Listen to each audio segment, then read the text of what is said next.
Welcome to Samba Samba. Enjoy the video. In this video, I will show how to make pudding cake without egg.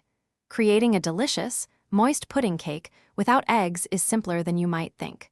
We'll explore easy substitutes that ensure your cake remains tender and flavorful.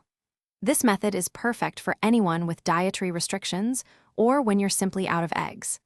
Get ready to bake a delightful treat that everyone will love using just a few common ingredients from your pantry. First, let's prepare our dry ingredients. In a large bowl, combine 1 1/2 cups of all-purpose flour with 1 cup of granulated sugar. Next, add 1/4 cup of unsweetened cocoa powder for that rich chocolate flavor. Don't forget to whisk in 1 teaspoon of baking soda and a small pinch of salt.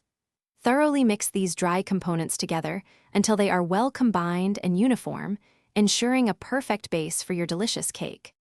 Now for the wet ingredients that bring our cake to life. In a separate bowl, whisk together 1 cup of your preferred milk and 1/2 cup of vegetable oil. Then, stir in 1 teaspoon of pure vanilla extract to enhance the overall taste. Slowly pour this wet mixture into your prepared dry ingredients.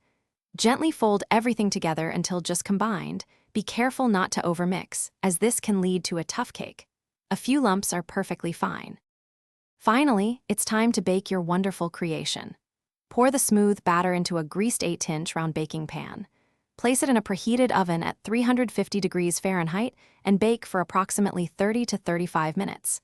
To check for doneness, insert a toothpick into the center. If it comes out clean, your cake is ready.